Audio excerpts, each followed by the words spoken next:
The night opens softly in the Andes, like the sky is tucking itself into a quilt of stars. You're standing at the edge of a gorge, the kind of gorge that seems less like a geological feature and more like the earth sighed deeply and cracked open in frustration. Down below, the Apurimac River churns, though from this height it's less of a roar and more of a polite, muffled grumble. Stretching across the void is something that looks improbable.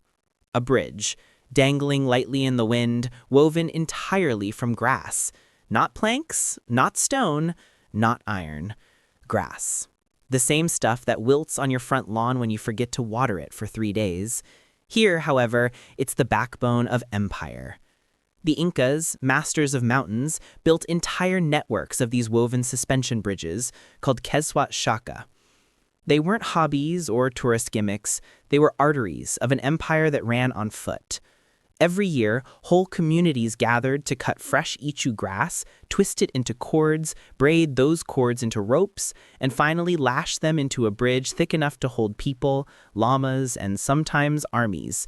It's hard to complain about assembling IKEA furniture after hearing that. But before we wander across, a gentle note. Welcome, traveler. This is the boring history for sleep, where you'll probably doze off before the first knot is tied. Honestly, you probably won't make it through this day, but that's all right. Please like, subscribe, and if you're still awake, comment with your location and local time. There's something soothing about knowing someone is listening at midnight in Osaka or dawn in Toronto. The villagers here work like clockwork. Men haul thick ropes, women braid finer cords, children giggle as they mimic the motions with weeds. Songs rise and fall across the valley, part prayer, part work chant. One llama sneezes loudly, as though offering commentary, and the children laugh harder. To you, this feels like festival.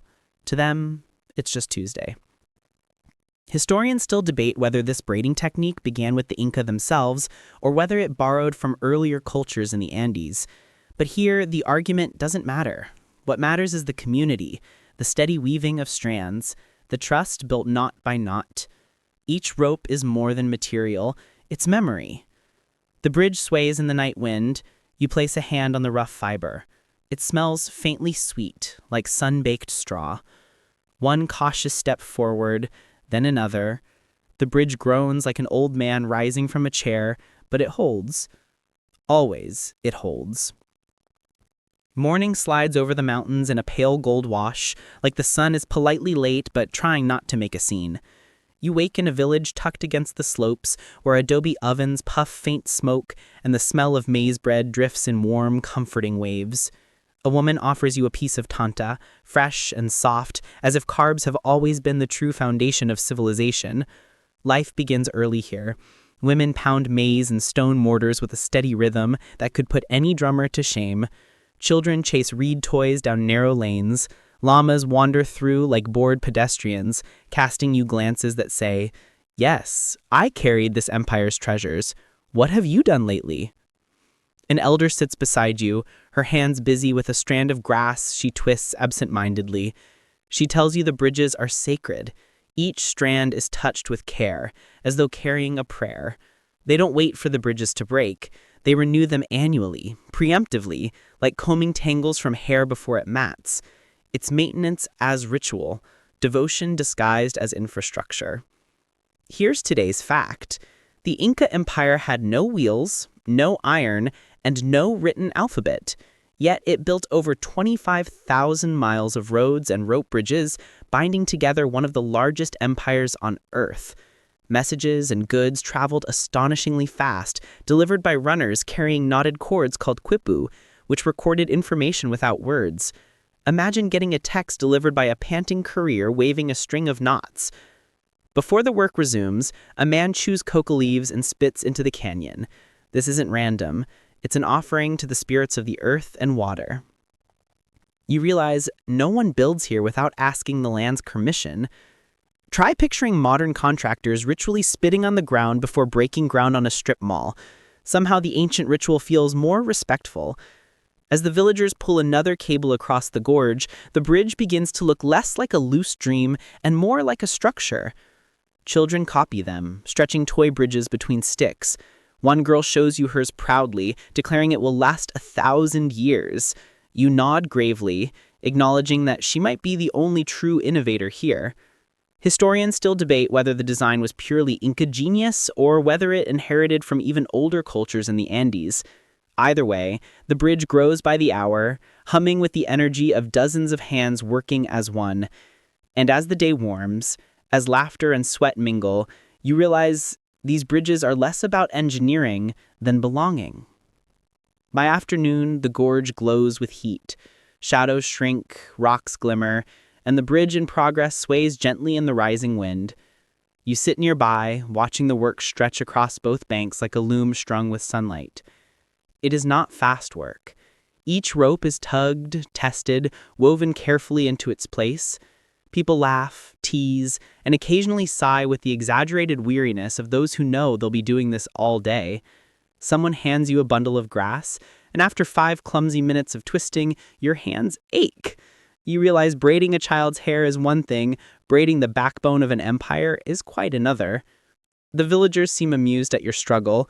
One man jokes that outsiders always think they can braid until they meet the grass. You smile weakly, flexing sore fingers. Infrastructure, it turns out, is humbling. Here's the fact of the moment. These rope bridges weren't just handy shortcuts. They were crucial lifelines, allowing couriers to run astonishing distances across impossible landscapes.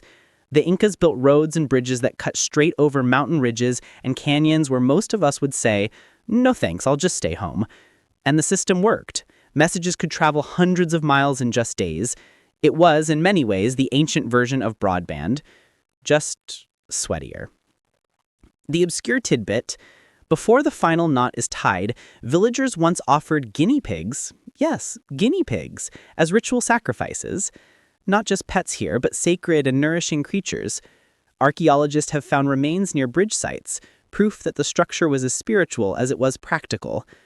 You try not to think about your childhood pet and focus instead on the fact that guinea pigs squeak in surprisingly cheerful tones.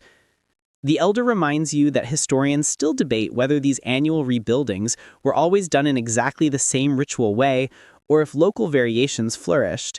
The truth has been lost, swaying somewhere between memory and myth. By sunset, the bridge stands complete, thick cables woven into place, anchored to stone abutment. It sways, yes, but with the confidence of something that has stood for centuries and will stand again. The villagers cheer softly, not with fanfare, but with the contentment of finishing something that binds them all together. You step on it once more.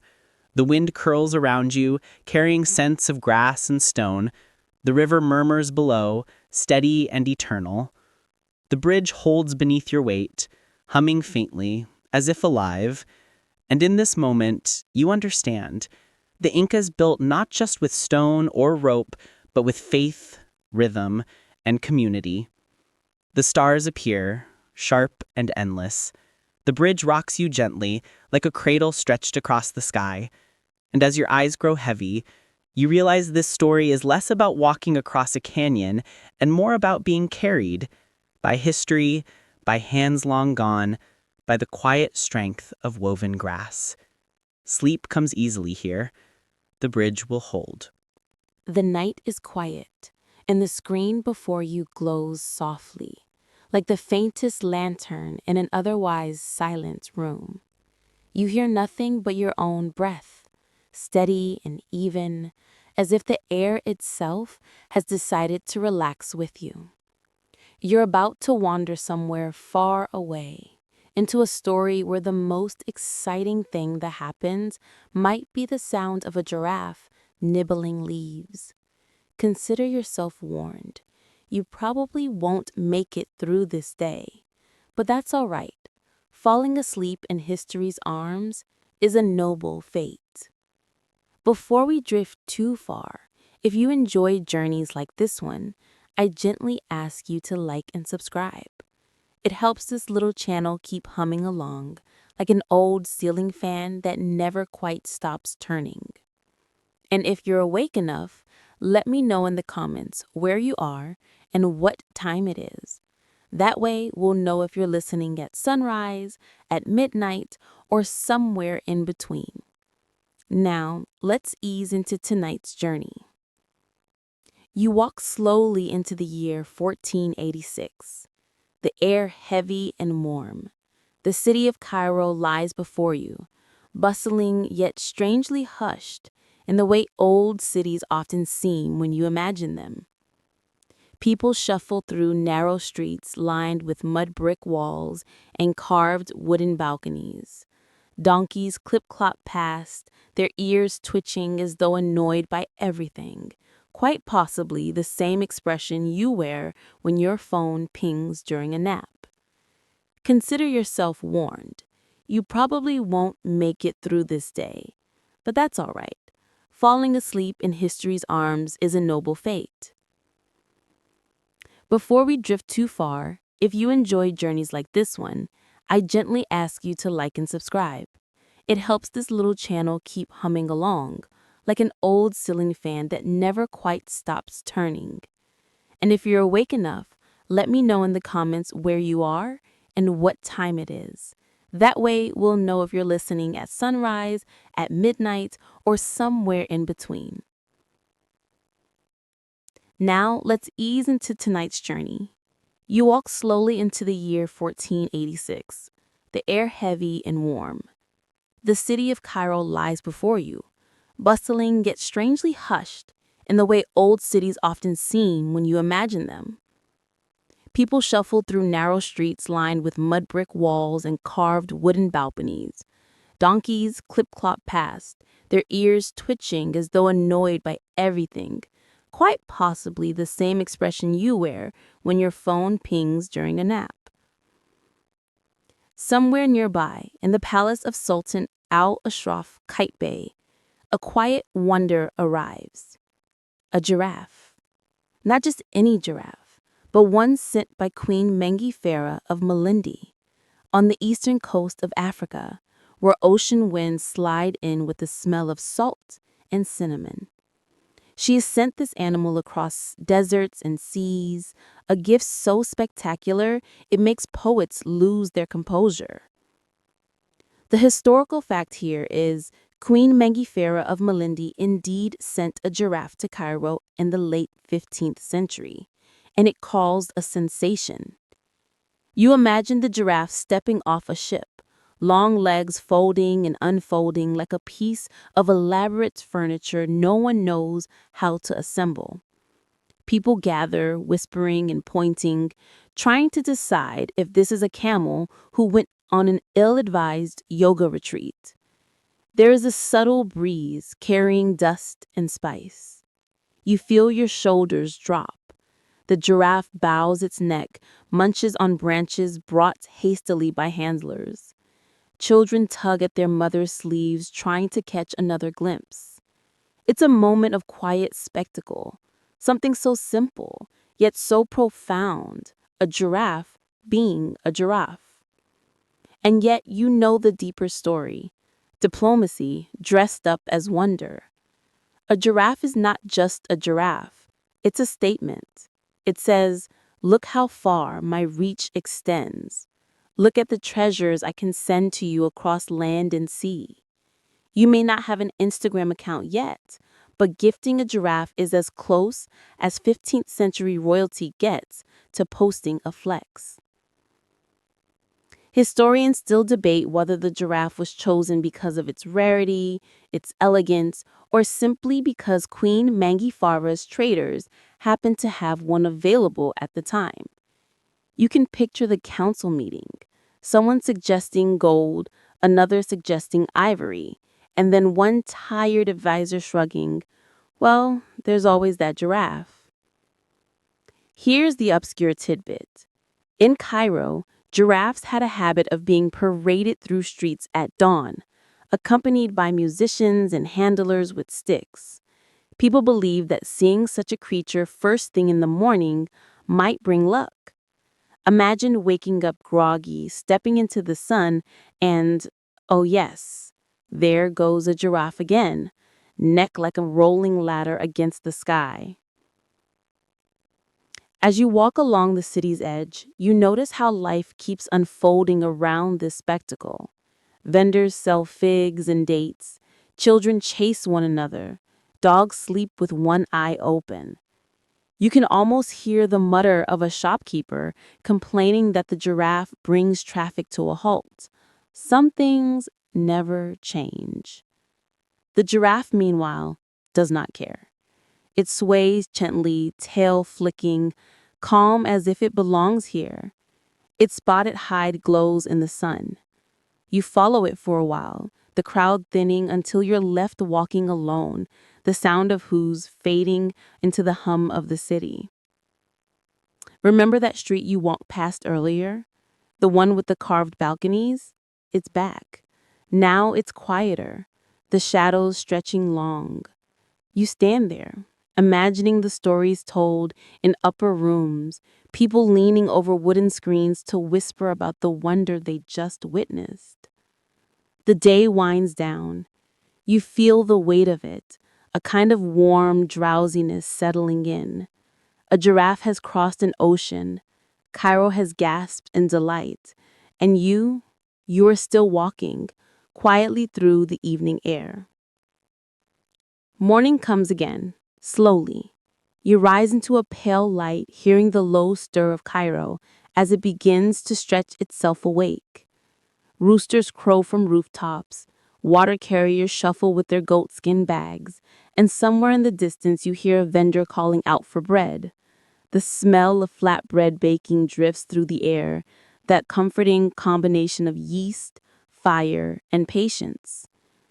And then there it is again, the giraffe, paraded through the city streets with quiet ceremony, like a visiting celebrity who has no idea it is famous. You fall in step behind the procession, amused by the sight of drummers who keep trying to match their rhythm to the giraffe's slow, loping stride. The result is, well, let's just say it won't top the charts. This animal has traveled hundreds of miles, across ocean swells and burning desert, with handlers feeding it specially chosen branches. And yet it walks calmly now, as if it had never known hardship. You notice children laughing, trying to imitate the giraffe's long neck by stretching their arms upward. One nearly falls over, which only makes the laughter louder. You smile too, because you know sometimes the best diplomacy is also the silliest. The historical fact of the day, the arrival of Queen Mengifare's giraffe in Cairo, reminded many Egyptians of an earlier gift from Africa centuries before. When another giraffe had been sent to China during the Ming Dynasty, it was described as a Kalin, a mythical creature, proof to the emperor that his reign was divinely blessed. A giraffe, mistaken for a dragon unicorn. No pressure, of course. Here's the odd tidbit. In Cairo, giraffes had a habit. The night is damp, and London is humming faintly like a kettle that never quite boils. You walk down a narrow street, cobblestones glistening in the light of gas lamps. Horse hooves clatter distantly, but here it is quiet, soft, heavy quiet. You reach a townhouse window, curtains drawn back just enough to reveal a room glowing with lamplight. Inside sits a man with spectacles slipping down his nose. His name is Percival Wentworth Smith, solicitor by day, eccentric hobbyist by night. And tonight, as always, he is arranging stamps upon slices of toast. Yes, actual toast. Cold, stiff, golden brown bread used as the canvas for the postage portraits of Queen Victoria. You probably won't make it through this day. Before we settle into the absurd details, a soft reminder. If this strange little world helps you relax, consider liking this channel or subscribing. Perhaps even leave a comment with your location and the time it is as you listen. Imagine people around the world dozing off to the smell of coal smoke and imaginary toast. Now let's ease into tonight's journey. The room smells faintly of scorched crust and glue. Percival hums a hymn while gently pressing a penny black onto a slice of rye. He believes, sincerely, that toast provides a living foundation for stamps. The porous surface, he insists, grips them better than lifeless paper. Clarissa, his long-suffering wife, disagrees. She believes the hobby is a waste of bread and sanity alike. A mouse scurrying along the skirting board agrees with her wholeheartedly. Historically speaking, the penny black, first issued in 1840, set off a frenzy. People began collecting stamps almost as soon as they appeared. By the 1860s, the craze was dubbed timbromania. While most collectors stored their stamps neatly in albums, Percival thought albums were soulless. He wanted wheat and crust. Here's your obscure tidbit for the evening. For a brief period, some Victorians experimented with bread as an archival medium. One London society even debated whether stale bread could preserve ink markings better than wood pulp paper. It didn't, of course, but it was the kind of idea one might float in a smoke-filled room after too much sherry. You take in the surroundings. Wallpaper patterned with curling vines, the fire popping softly, a small stack of rye bread leaning ominously close to the lamp. Percival's hands are steady, almost reverent. The Queen's miniature portrait looks faintly embarrassed to be stuck on breakfast food. And you, lulled by the absurdity, feel your eyes growing heavier. Morning comes reluctantly, dripping gray light through lace curtains. You walk outside for a moment. The air smells of damp stone, chimney smoke, and faint horse manure. A factory bell rings in the distance, reminding Londoners that progress never sleeps, except you, who might. When you return, Percival is at the same table, now brushing crumbs from his latest masterpiece. Toast slices lean against each other like fragile monuments. Some bear French stamps, others Bavarian, a few from faraway India. He mutters proudly that his bread-based albums will outlast centuries. Clarissa, pouring tea, mutters that mice will outlast him. One scholarly note: historians still debate whether these toasty collections were widespread or simply eccentric one-offs. Diaries and letters make mention of them, but evidence is crumbly at best. Few slices survived. Archivists, for obvious reasons, prefer less edible formats. You sit in the parlor. The furniture smells of beeswax polish. Clarissa sets down breakfast, porridge, egg, marmalade, and places it beside Percival's toast gallery, the irony thick as jam. He does not notice. His tweezers hover delicately over a penny red. Your obscure tidbit this time. Stale bread was sometimes hung in Victorian homes to absorb bad humors. People believed it soaked out miasma, the invisible stuff thought to cause illness. It didn't, of course, but it does explain why Percival feels oddly righteous about surrounding himself with old crusts. Perhaps he thinks his stamps are safer here, purified of bad air. Remember the mouse from last night? It returns boldly, whiskers twitching. It pauses, as though admiring the arrangement, then disappears under the sofa. Clarissa notices. Percival does not. She sighs again. I suspect she's running out of sighs. Outside, children chant and skip rope, their voices drifting faintly in. A costermonger shouts about apples. Life goes on, unconcerned with philatelic toast. But there's something almost sweet about Percival's dedication. Every empire, every great age seems to have one man determined to impose order on chaos through utterly pointless systems. His just happens to involve rye bread. The fire cracks in the grate. You sip tea. The warmth moves through you slowly. Everything slows, including your breath, as the morning drifts lazily by. The afternoon passes in a haze of drizzle and faint boredom. the sort of boredom the Victorians were oddly skilled at romanticizing. You wander back into the sitting room where Percival is explaining to an unfortunate guest the scientific superiority of toast.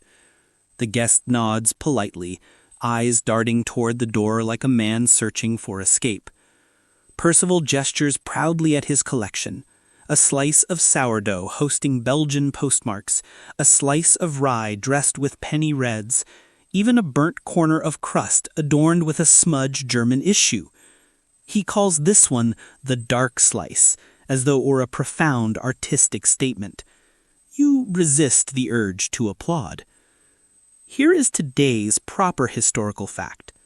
By 1864, stamp catalogs were being printed, listing every known issue by country and year. Collectors traded, bought, and sold with fervor. For many, stamps represented miniature pieces of empire, proof that the world was shrinking into one postal system. For Percival, however, they represented a chance to make breakfast immortal. Your obscure tidbit. Some Victorians believed toast could ward off nightmares if kept under a pillow. A superstition, certainly, but imagine poor Clarissa rolling her eyes as Percival slid slices beneath his side of the bed. Perhaps she dreamt of crumbs. Historians still debate whether Percival truly thought his work would matter, or whether it was simply the soothing ritual of a man avoiding greater anxieties. His law practice was dull, his marriage restrained, his world bustling with changes he couldn't control. Perhaps stamps on toast gave him a universe small enough to master. The mouse reappears once more, climbing brazenly onto a chair. Clarissa swats at it with a broom, muttering about divine punishment. Percival frowns, not because of the mouse, but because she jostled his table. His focus never wavers from the breaded queen portrait. The fire has burned low.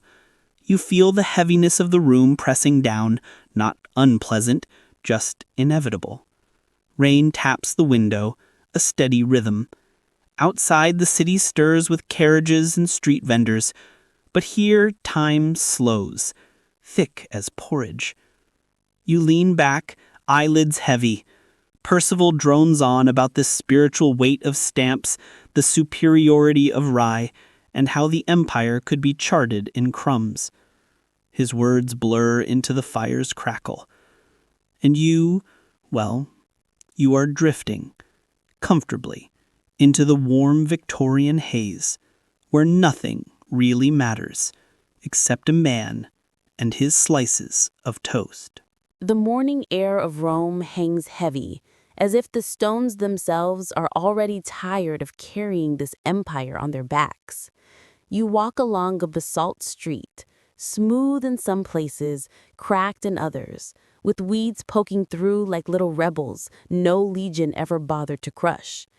Laundry drapes from one insula window to another, white tunics fluttering in the breeze like surrender flags, though no one here has the intention of surrendering, except perhaps to another hot day. Somewhere down the alley, bread ovens glow, mixing their smell with less poetic scents drifting up from the Tiber. And here you are, quietly entering the world of Marcus Aemilius Scaurus, a senator whose greatest legacy isn't law or conquest or even scandal, though Romans loved a scandal, but rather snails. Yes, snails. Gastropods. Creatures whose greatest talents are eating lettuce and making you late for everything.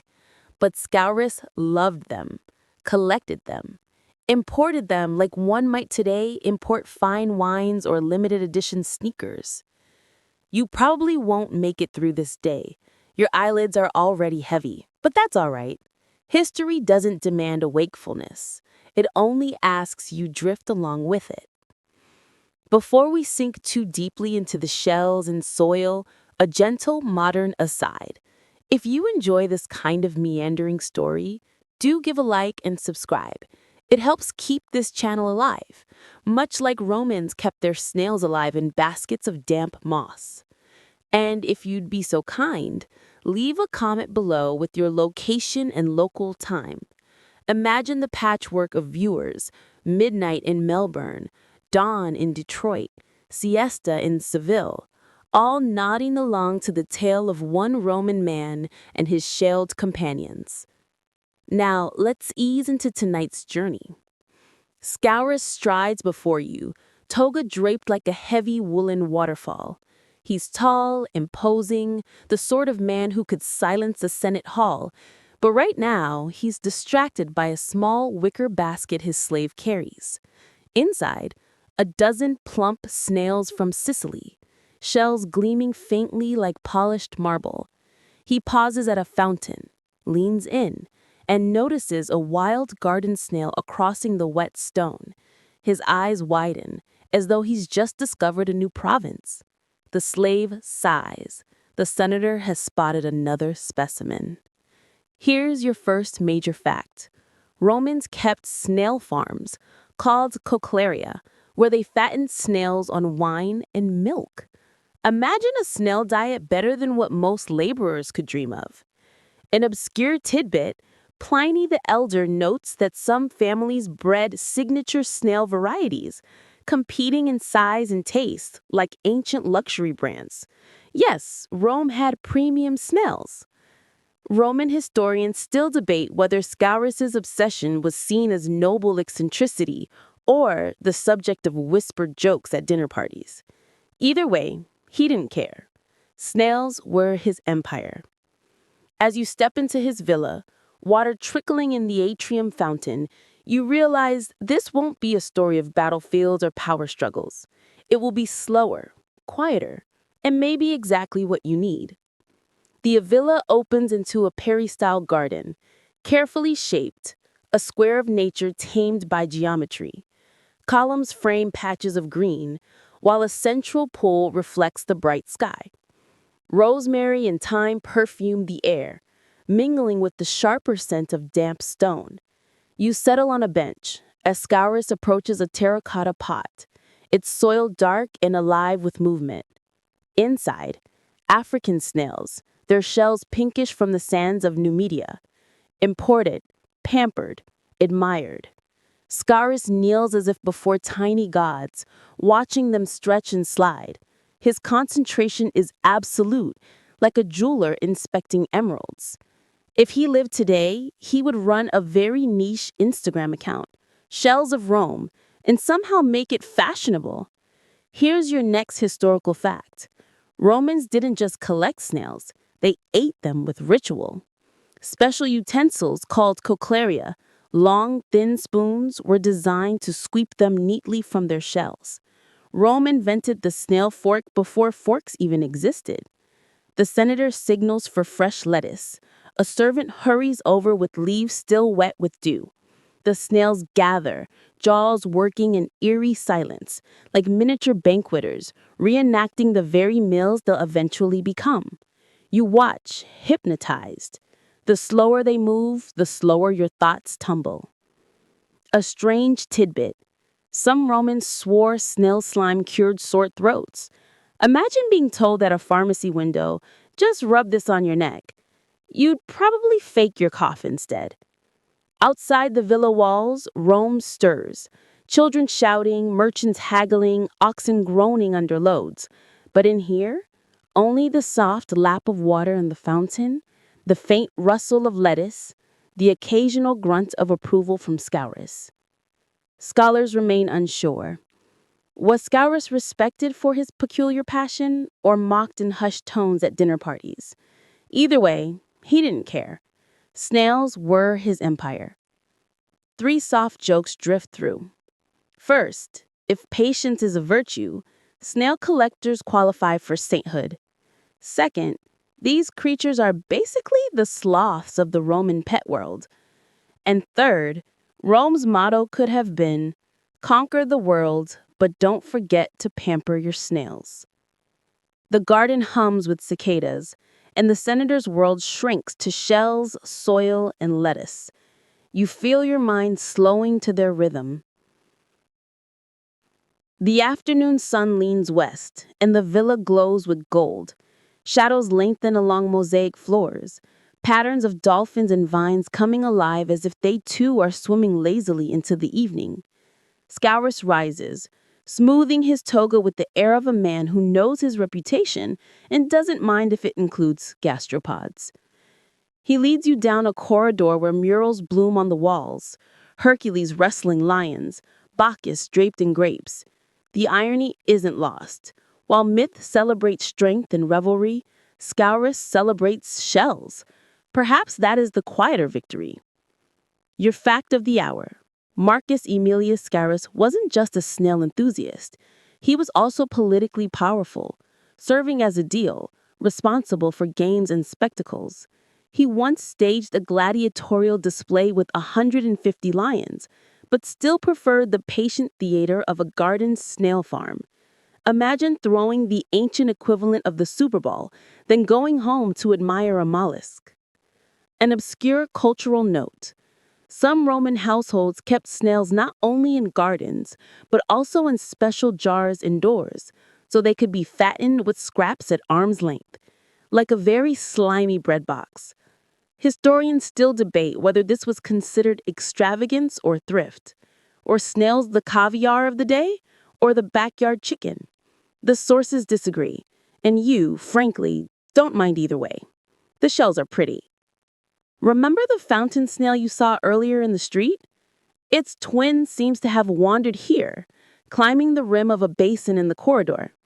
Scaurus pauses, delighted. He gestures for a servant to fetch it gently and place it among his collection. To him, it is another jewel for the treasury. To you, it is a reminder. Rome, at its core, was built not just on legions and laws, but on the human urge to notice small wonders. 3 small ironies arrive. First, the empire that conquered Britain also conquered lettuce. Second, Scaurus's legacy is remembered less for politics than for pets. And third, Rome believed everything belonged in an inventory, even the humble snail. The air cools as evening draws near. Oil lamps are being trimmed, the faint smell of smoke curling through corridors. Scaurus smiles faintly, a rare softness in a man usually weighed by office. He does not smile at the empire's borders, nor at the coin stamped with his lineage, but at the slow, steady crawl of a creature carrying its home on its back. And you, moving at that same pace now, find yourself drifting. The city outside hums, but in here, in the world of shells and silence, time stretches until it hardly matters. The screen fades in with the sound of waves, slow and unhurried, rolling like a sleepy giant turning over in bed. You're standing barefoot at the edge of the Pacific. The sand is warm, soft, and has that faint crunch like walking across powdered sugar, though probably less tasty. A breeze brushes your face, carrying salt, coconut, and just the faintest whiff of smoked fish from somewhere behind you. Welcome, traveler, to boring history for sleep. Tonight, you'll drift into the world of Polynesian navigators, people who crossed the biggest ocean on Earth long before maps, compasses, or arguments about GPS batteries dying on road trips. Please like this video if it helps you relax, subscribe if you'd like more sleepy history journeys, and in the comments, share your location and local time. It's oddly comforting to imagine someone in Iceland nodding off while someone in Brazil is just making breakfast. One cheeky warning, you probably won't make it through this day. Not the one you lived, but the one we're stepping into.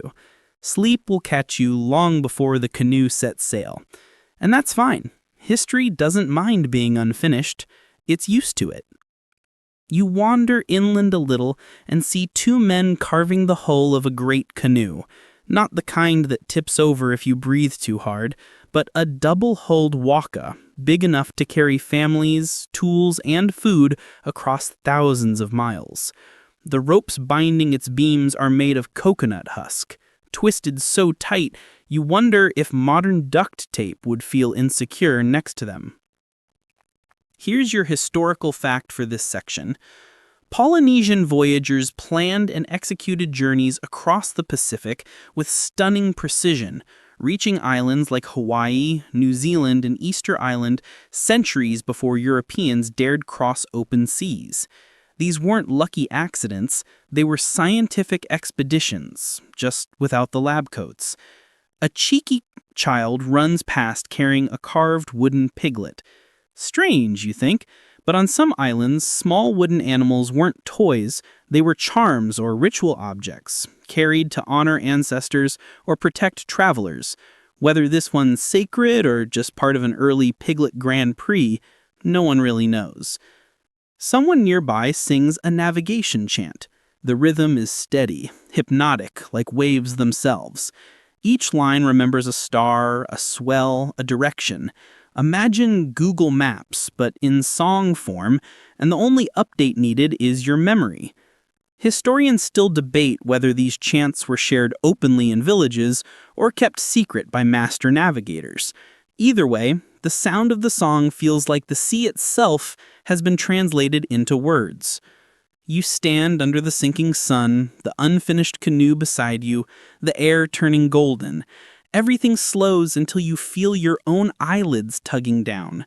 The day stretches on, but for now, you're only asked to drift. Evening slides in almost without notice.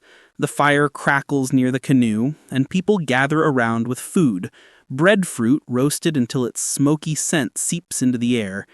You're handed a piece. It's hot, chewy, and tastes like a distant cousin of potato who never left the tropics. Here's your tonight's historical fact. Polynesian navigators could read swells like sentences. Islands, even those beyond sight, bend waves in patterns that skilled sailors could detect by touch. In the dark, you feel it. One swell quick and sharp, another slower, broader. Together, they tell a story invisible to the eye. Children weave between the fires again, the same ones you saw earlier. The carved piglet has gained a necklace of shells, looking increasingly like it's in the middle of a fashion show. A reminder, objects could shift meaning quickly in Polynesian life, ritual, toy, or symbol, depending on who carried them. As you listen, an elder begins reciting genealogy, names flowing like water. Whole family lines stretching back generations, carried by memory alone.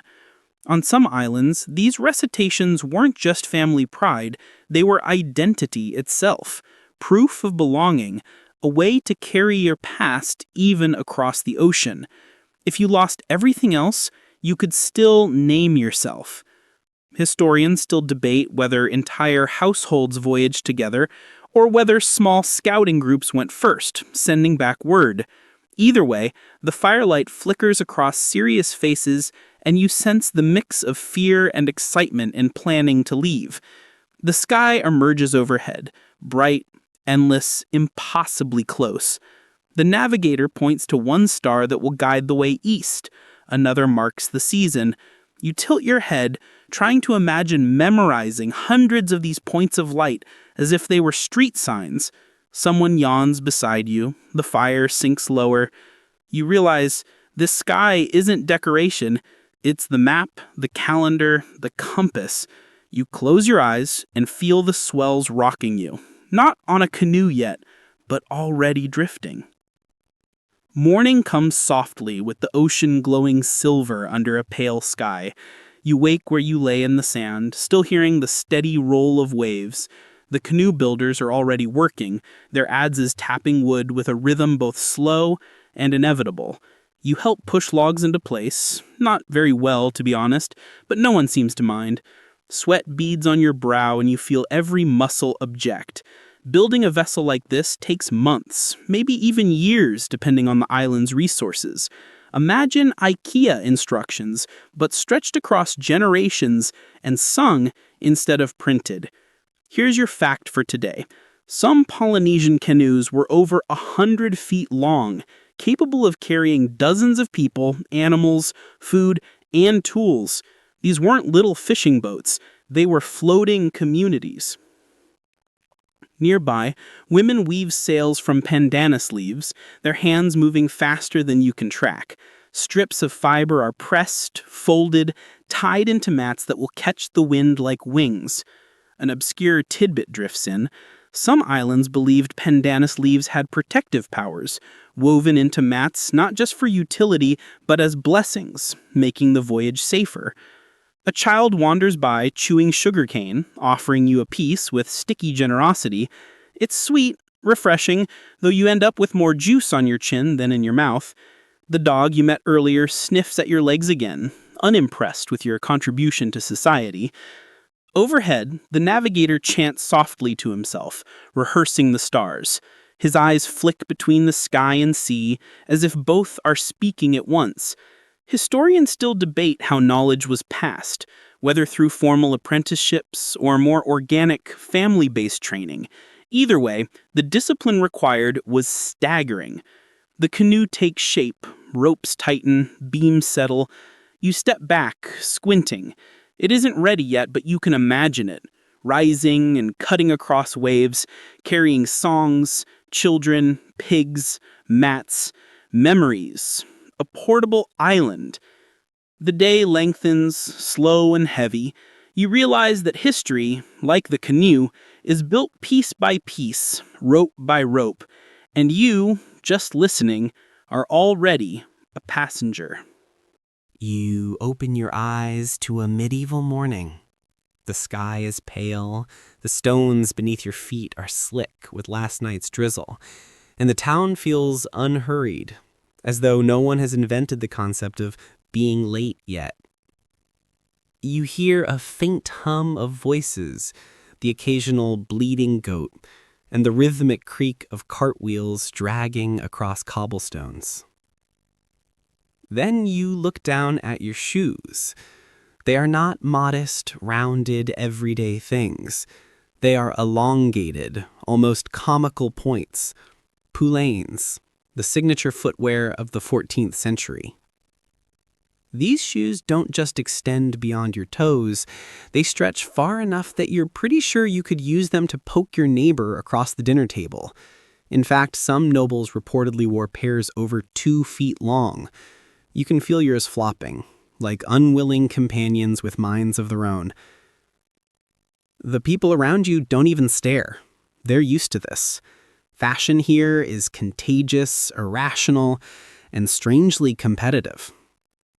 A baker walks past with a modest 6-inch pair, while a merchant struts by with nearly a foot of leather curling up like a smug smile. The message is simple. Longer shoes, higher status. You imagine medieval men standing in a tavern, comparing shoe lengths the way modern folks compare phone screens.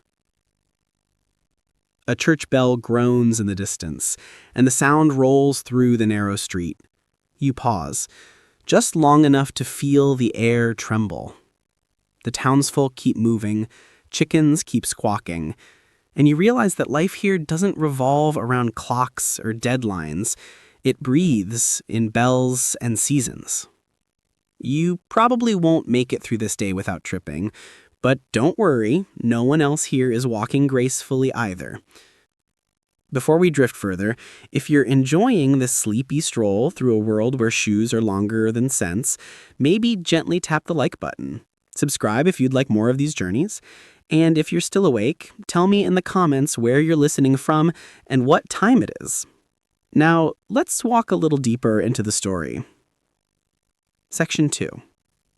The market greets you with sound before sight. Voices rising, a lute twanging off key, a horse snorting impatiently. Stalls crowd the square, heavy with cloth, onions, herbs, and the unmistakable aroma of fish that looks fresher than you'd prefer. Everywhere you turn, shoes are telling silent stories. The wealthy merchant with his knee-tied poulaines seems to float, while a tanner trudges by with practical, stumpy pairs that barely extend at all. This isn't just shoes, it's a social ranking system strapped to your ankles. In fact, England's King Edward IV eventually passed laws restricting shoe length by class. Commoners got 6 inches, nobles 24.